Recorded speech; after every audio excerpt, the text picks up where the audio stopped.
Bihar board 2027 के लिए आज हम पढ़ने वाले हैं फिजिक्स का क्लास 10th का चैप्टर नंबर 1। चैप्टर का नाम क्या है? प्रकाश का परावर्तन।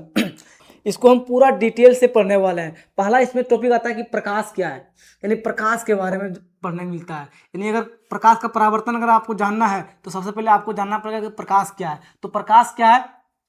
प्रकाश एक प्रकार की ऊर्जा है। क्या है? एक प्रकार की ऊर्जा है। क्या है? ऊर्जा। यानी कि जो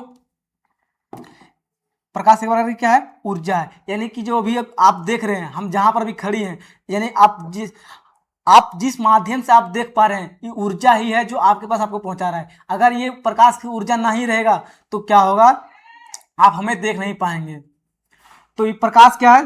प्रकाश और संचरित कैसे करता है? ये विद्युत चुंबकीय तरंग के रूप में। यानी कि जो प्रकाश है वो संचरित कैसे करता है? विद्युत चुंबकीय तरंग के रूप में। यानी जो विद्युत चुंबकीय तरंग है इस रूप में क्या करता है? ये संचरित करता है। किस रूप में? इस रूप में संचरित करता है। और इसकी तीसरी खास विशेषता यह है कि जो प्रकाश है वो एकदम सीधी रेखा में चलता है। क्या चलता है? सीधी रेखा में चलता है। प्रकाश सीधी रेखा में चलता है। अगर किसी टॉर्च से अगर लाइट मारेंगे तो क्या करेगा? वो सीधी रेखा में जाएगा। चौथा इसका विशेषता यह है कि प्रकाश के कारण ही हम क्या किसी भी वस्तु को देख सकते हैं ब्रह्मांड में। यानी कि आप हमें देख पा रहे हैं, किस कारण से देख पा रहे हैं? प्रकाश यहाँ पर उत्पन्न है। अगर प्रकाश अगर यहाँ पर नहीं रहेगा तो आप हमें देख नहीं पाएंगे। और ये जो कैमरा जो रिकॉर्ड कर रहा है ये हमें रिकॉर्ड तो कर लेगा लेकिन आप हमें देख नहीं पाएंगे। तो ये किस कारण से देख पा रहे हैं? ये प्रकाश के कारण से देख पा रहे हैं। तो प्रकाश में कौन कौन सा हो जाएगा? प्रकाश में क्या जाएगा? सूर्य। सूर्य क्या एक प्रकार का प्रकाश है। और क्या? बल्ब। और क्या होगा? मोमबत्ती। और क्या होगा? तारे। और क्या होगा? टॉर्च। ये क्या एक प्रकार की प्रकाश है।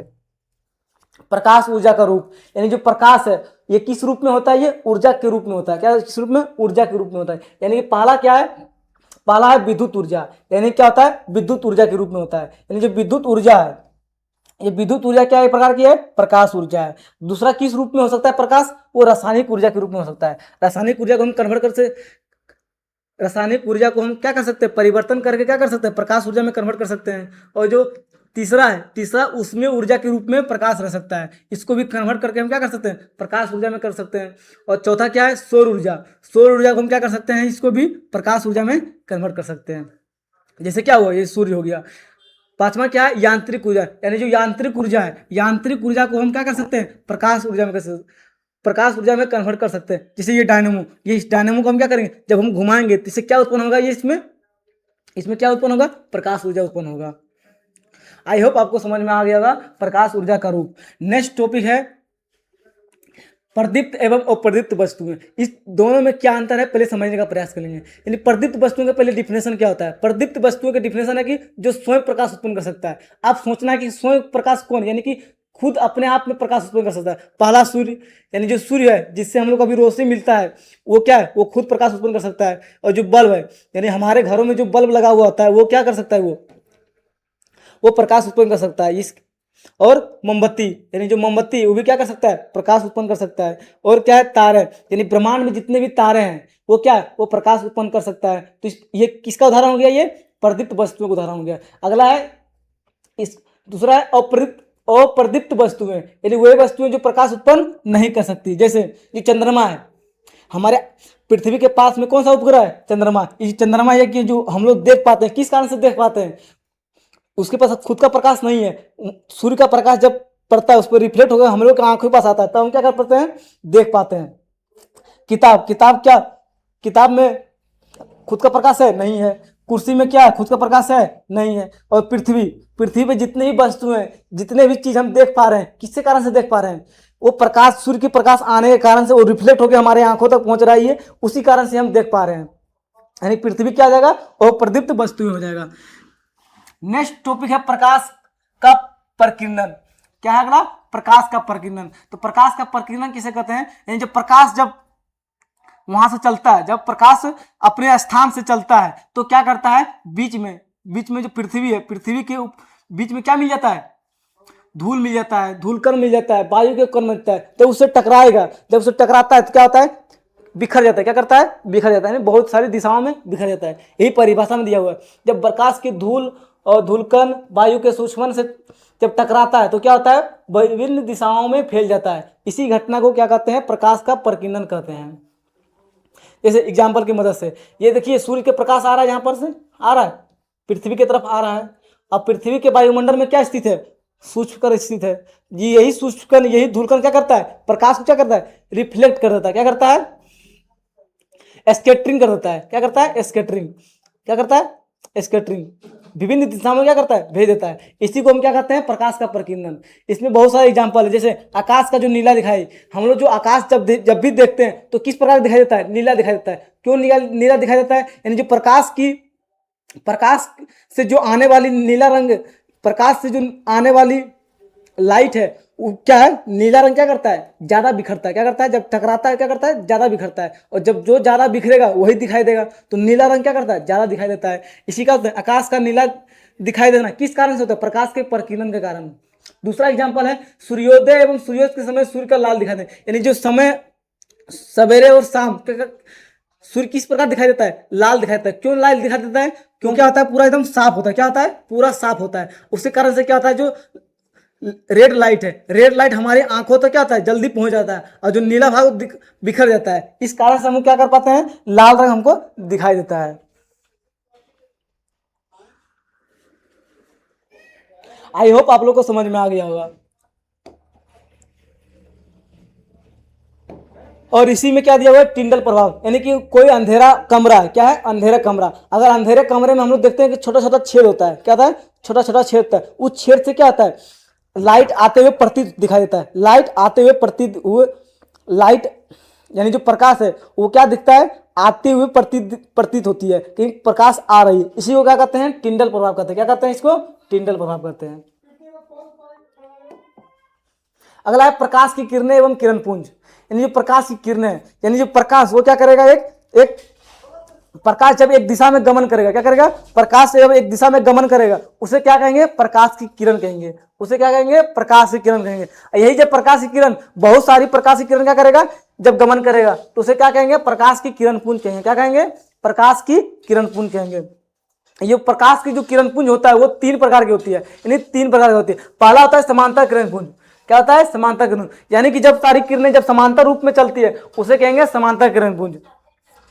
ये किसमें होता है, ये जैसे टॉर्च, जब टॉर्च से लाइट मारते हैं, क्या करता है, जब टॉर्च से लाइट मारते हैं, जब मान लीजिए ये टॉर्च है, ये टॉर्च से जब लाइट मार रहे हैं तो क्या होता है, ये बराबर दिशा में सभी दिशाओं में क्या करता है, फैलता है, समांतर किरण पुंज। ये क्या हो जाएगा, समांतर किरण पुंज के उदाहरण हो जाएगा।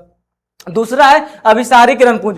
अभिसारी किरण पुंज का मतलब है कि बहुत सारी लाइट आ रही है। क्या कर रही है, बहुत सारी लाइट आ रही है और कहां पड़ रही है, एक जगह पर पड़ रही है, एक स्थान पर पड़ रही है, यानी कि एक स्थान पर पड़ रही है। इसे क्या कहेंगे, अभिसारी किरण पुंज। आइयो अभिसारी किरण पुंज है, ये किस लेंस में होता है, ये उत्तल लेंस होता है। यानी उत्तल लेंस का काम क्या है कि जो भी प्रकाश आ रही है, उसको क्या करेगा, एक जगह पर क्या करेगा, इकट्ठा कर देगा, एक जगह पर इकट्ठा करेगा। ये क्या हो गया, अभिसारी किरण पुंज। तीसरा अपसारी किरण पुंज। अपसारी किरण पुंज मतलब है कि जो एक जगह से क्या होगा, एक जगह से किरण को क्या करेगा, फैला देगा। यानी कि जब भी प्रकाश को हम मारेंगे तो क्या करेगा, एक जगह से क्या करेगा, एक बिंदु से लेकर के क्या करेगा, फैला देगा। ये किस लेंस में होता है, ये अवतल लेंस में होता है। जब भी अवतल लेंस में हम प्रकाश मारते हैं तो वह क्या करता है, वो फैला देता है, बहुत सारी दिशाओं में क्या करता है, फैला देता है। इसे क्या कहेंगे हम, अपसारी किरण पुंज कहेंगे। आई होप आप लोग को समझ में आ गया होगा। नेक्स्ट है कि पारदर्शी और पारभासी वस्तुओं में क्या अंतर है। यानी पारदर्शी शब्द से ही पता चल रहा है, पारदर्शी यानी कि आर पार हम क्या कर सकते हैं, दे सकते हैं। दूसरा क्या है, अपारदर्शी मतलब कि हम अपार मतलब नहीं देख सकते। और तीसरा क्या है, पारभासी मतलब कुछ कुछ हम देख सकते हैं। जानते हैं, इसका डिफिनेशन देखते हैं। पहला दिया हुआ है कि वे वस्तुएं जिनसे प्रकाश क्या करता है, पूरी तरह, यानी कि पूरी तरह प्रकाश पार हो जाए, उसे क्या कहेंगे, पारदर्शी वस्तु। जैसे ये क्या है, ये कांच है। ये कांच क्या है, इससे जब प्रकाश की किरणें जब हम यहाँ पर इस पर पड़ रहा है तो ये क्या कर रहा है, ये सभी क्या कर रहा है, पार हो जा रहा है, पूरी तरह पार हो जा रहा है। प्रकाश की किरणें क्या कर रहा है, पूरी तरह पार हो जा रहा है। यानी जो घर में जो कांच लगा होता है उससे क्या होता है, वो पूरी तरह क्या करता है, प्रकाश को आर पार होने देता है। यानी जो स्वच्छ जल है, जब स्वच्छ जल के जो भी स्वच्छ जल में अगर प्रकाश मारेंगे तो वो क्या होगा, पूरी तरह पार हो जाएगा। दूसरा क्या है, जो हवाओं में क्या होता है, पूरी तरह पार हो जाता है। नेक्स्ट है अपारदर्शी वस्तु, यानी कि जिनसे प्रकाश क्या सकता है, गुजर ही नहीं सकता है, एकदम 1% भी गुजर नहीं सकता, उसे क्या कहेंगे, अपारदर्शी। जैसे यहां से प्रकाश की किरणों को क्या किया, इधर से दे रहे हैं, ये क्या है, एक प्रकार की क्या है, ये अपारदर्शी वस्तु है, इससे क्या हो रहा है, इससे प्रकाश नहीं गुजर रहा है। जैसे लकड़ी, अगर किसी प्रकाश के सामने अगर लकड़ी रख दिया जाए, क्या वो पार होगा, नहीं पार होगा। दीवार के सामने अगर दीवार है और उससे लाइट मारा जाए, क्या आर पार हो जाएगा, नहीं होगा। जो पत्थर है, पत्थर से क्या होगा, नहीं पार हो सकता है। अगला है पारभासी वस्तु है, जिनसे क्या होता है, आंशिक रूप से क्या होता है, पार होता है, यानी कुछ पार होता है, कुछ रिफ्लेक्ट कर देता है, कुछ पार नहीं होता है। जैसे यहां से प्रकाश की किरणें आ रही है, यहां से प्रकाश की किरणें आ रही है, तो क्या कर रहा है, कुछ प्रकाश क्या कर रहा है, प्रकाश क्या कर रहा है, आंशिक रूप से क्या कर रहा है, गुजर रहा है, यानी कि इतना बड़ा लाइट यहां से आ रहा है, देखिए छोटा छोटा निकल रहा है ना, देखिए ये क्या हुआ, आंशिक रूप से पार हो रहा है। जैसे धुंधला कांच, अगर पूरा साफ कांच रहेगा, यानी साफ, यानी पूरा एकदम साफ कांच रहेगा तो पूरी तरह पार हो जाएगा, लेकिन अगर धुंधला, उस पर गंदा उंदा लगा रहेगा तो क्या होगा, थोड़ा मोड़ा पार होगा। ये तेल लगा कागज, यानी जो कागज है उसमें अगर तेल लगा दिया जाए, तेल लगाकर अगर उस पर लाइट मारा जाए तो क्या होगा, कुछ ही प्रकाश पार होगा। इसे क्या कहेंगे, पारभासी, पारभासी बोलेंगे, पारभासी वस्तु। आई होप आप लोग को समझ में आ गया होगा। अगला कॉन्सेप्ट है प्रकाश का परावर्तन। क्या है, प्रकाश का परावर्तन। प्रकाश का परावर्तन ये कहता है कि जब भी हम प्रकाश किसी वस्तु पर हम मारते हैं, क्या करते हैं, जब भी हम प्रकाश किसी वस्तु पर मारते हैं तो क्या करता है, उसी माध्यम में लौट जाता है। क्या करता है, इसमें जब टकराया और उसी में क्या करेगा, इसी माध्यम में फिर लौट हो गया। इसका परिभाषा बोल रहा है, जब प्रकाश किसी वस्तु से टकराकर क्या करता है, उसी माध्यम में क्या करता है, वापस लौट जाता है। इसी घटना को क्या कहते हैं, प्रकाश का परावर्तन कहते हैं। एग्जाम्पल में जैसे समझते हैं, पहला दिया हुआ समतल दर्पण, क्या दिया हुआ है, समतल दर्पण। ये समतल दर्पण है, क्या ये समतल दर्पण। इस समतल दर्पण पर जब हम एक प्रकाश की किरणें को यहां मारे, क्या किए, प्रकाश की किरणें यहां मारे, तो वो क्या किया, इसी दिशा में लौट गया। क्या किया, इसी दिशा में लौट गया। ये हुआ आपतित किरण और ये हुआ परावर्तित किरण। आपतित किरण मतलब जो किरण आ रही है, और परावर्तित किरण मतलब जो किरण वापस लौट रही है। ये क्या कर रही है, एक ही एंगल पर जब गुजर रही है। इसी किसमें होता है, ये समतल दर्पण में होता है। दूसरा है शांत जल। क्या है, शांत जल। जब शांत जल में क्या होता है, यानी शांत मतलब स्थिर है, एकदम जल एकदम शांत है, तो क्या कहता है, जो प्रकाश आती है, जो प्रकाश आती है वो क्या करती है, रिफ्लेक्ट होकर उसी माध्यम में क्या करता है, फिर गुजर जाती है। तीसरा चमकदार धातु, यानी जब चमकदार धातु पर क्या करेंगे, प्रकाश को हम मारेंगे, जब प्रकाश को उस पर मारेंगे तो क्या होगा, वो पूरी तरह क्या करेगा, पूरी तरह क्या करेगा, रिफ्लेक्ट कर देगा, यानी कि वापस कर देगा। अगला क्या है, कांच की सतह पर। जब कांच की सतह, ये कांच की सतह पर जब मारते हैं, क्या करते हैं, कांच की सतह पर जब मारते हैं वो क्या करता है, पूरी तरह क्या करता है, रिफ्लेक्ट कर देता है। ये भी क्या प्रकार का प्रकाश का परावर्तन है। पांचवा है खुरदरी सतह। क्या खुरदरी सतह पर प्रकाश का परावर्तन हो सकता है, नहीं हो सकता है। देखिए यहां पर जैसे ही प्रकाश यहां पर आया, यहां पर जैसे ही प्रकाश यहां पर पड़ा तो वो क्या हुआ, इस दिशा में गुजर गया, इस दिशा में प्रकाश चला गया, इस दिशा में चला गया, इस दिशा, यानी क्या हुआ, बिखर गया प्रकाश। तो ये तो प्रकाश का परिवर्तन नहीं हो सकता है। इसमें दिया हुआ कि प्रकाश का परिवर्तन दो रूप में होता है। पहला होता है नियमित परावर्तन। क्या होता है, नियमित परावर्तन। नियमित परावर्तन मतलब होता है कि जो उसका जो प्रतिबिंब बनेगा वो क्या बनेगा, स्पष्ट बनेगा। यानी जब किसी पर प्रकाश मारेंगे उससे क्या बनेगा, प्रतिबिंब बनेगा। उस जो प्रतिबिंब बनता है वो क्या होता है, एकदम प्रतिबिंब क्या होता है, वो स्पष्ट प्रतिबिंब होता है। जैसे यहाँ पर एक उत्तल दर्पण है, यहाँ पर जैसे ही लाइट मारे क्या हुआ, लाइट मार रहे हैं, इससे क्या बनेगा, स्पष्ट प्रतिबिंब बनेगा। क्या बनेगा, स्पष्ट प्रतिबिंब बनेगा। यही जब खुरदरी सतह है, यहाँ पर देखो खुरदरी सतह है, इसमें खुरदरी, इस पर जैसे ही लाइट मार रहे हैं, जिस पे लाइट मार रहे हैं क्या कर रहा है, इधर जा रहा है तो इधर घूर रहा है, इधर जा रहा है, ये मतलब बिखर जा रहा है। ये क्या हुआ, विस्तृत परावर्तन। यानी परावर्तन का भी दो रूप हो गया। पहला हो गया नियमित, यानी कि जब प्रकाश मारेंगे तो वापस लौट जाएगा वही दिशा में, और दूसरा जब प्रकाश जब मारेंगे तो क्या होगा, बिखर जाएगा प्रकाश, क्या होगा, इधर चल जाएगा, उधर चल जाएगा, इधर चल जाएगा। ये हो जाएगा विस्तृत परावर्तन। अगला है प्रकाश के परावर्तन के नियम। क्या है, प्रकाश का परावर्तन के नियम। प्रकाश के परावर्तन के दो नियम होते हैं। पहला नियम ये होता है कि जो आपतित किरण है, क्या है, आपतित किरण। आपतित किरण के मतलब, कहने का मतलब ये है, यानी जो प्रकाश आ रही है, क्या आ रही है, जो प्रकाश आ रही है, क्या कर रही है, देखो प्रकाश आ रही है, ये समतल दर्पण में पड़ रहा है। और परावर्तित किरण, यानी कि जब प्रकाश यहां पर पड़ा तो वो क्या किया, लौट गया। क्या किया, लौट गया। इसे क्या कहेंगे, परावर्तित किरण। परावर्तित किरण। और दूसरा क्या है, तथा अभिलंब, तीनों एक ही तल में होता है। यानी जो अभिलंब है, क्या ये अभिलंब, ये समतल दर्पण का मुख्य बिंदु हो गया, अभिलंब बिंदु हो गया, ये क्या है अभिलंब है, ये क्या है अभिलंब, ये अभिलंब बिंदु हुआ। यानी ये सब क्या है एक ही तल में है, क्या है एक ही तल में, इधर से आ रहा है इधर से गुजर रही है, और जो अभिलंब है वो क्या है एक ही तल में है, यानी कि अलग अलग तल में नहीं है, एक ही तल में है। दूसरा बोल रहा है कि जो आपतन कोण है परावर्तन कोण के सदैव बराबर होता है। यानी कि जो आपतित किरण जब पड़ेगा जितना कोण पर, मान के चलो 60 डिग्री पर पड़ रहा है, तो जो परावर्तित किरण होगा वो भी कितना डिग्री पर निकलना चाहिए, 60 डिग्री पर। ऐसा ना हो कि आ रही है 60 डिग्री पर अब गुजर रही है 55 डिग्री पर, तो ये प्रकाश का परावर्तन नहीं कहलाएगा। दोनों का मान क्या होना चाहिए, ये बराबर होना चाहिए। क्या होना चाहिए, ये 60 डिग्री है तो ये भी 60 डिग्री होना चाहिए, यानी कि आई बराबर क्या होना चाहिए, आर होना चाहिए। जैसे एग्जाम्पल दिया हुआ है, जो बच्चा है, ये बच्चा दिख रहा है आपको, यानी जो बच्चा जब ये समतल दर्पण में दिख रहा है तो जितना दिख रहा है, जितना एंगल पर दिख रहा है उतना एंगल पर उसको दिखाई दे रहा है।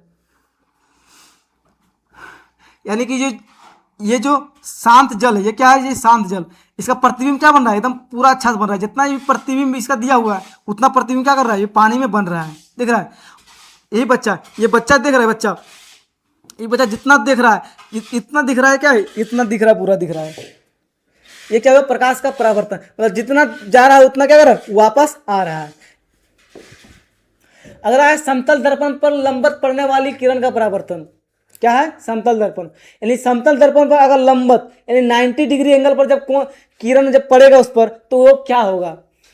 तो इसका परिभाषा बोल रहा है, जब प्रकाश की किरण समतल दर्पण पर अभिलंब के साथ गिरती है, क्या करती है, अभिलंब के साथ, यानी जब अभिलंब के साथ गिरेगी तो उसी मार्ग में क्या करता है, वापस लौट जाता है। जैसे ये हो गया समतल दर्पण, ये समतल दर्पण पर क्या, ये अभिलंब है, ये अभिलंब है, अभिलंब के क्या है, जिस प्रकार अभिलंब है, यानी ये अभिलंब है और अभिलंब के साथ ही क्या कर रहा है, प्रकाश क्या कर रहा है, गिर रहा है, तो उसी वो क्या कर रहा है, उसी मार्ग में क्या कर रहा है, लौट जा रहा है। यानी अभिलंब जिधर है अभिलंब की ओर लौट जा रहा है। यानी कि जब एंगल कितना है 0 डिग्री, तो जो आर का मान होगा वो भी क्या होगा, 0 डिग्री होगा। यानी कि 0 डिग्री पर आया और 0 डिग्री पर क्या किया, लौट गया।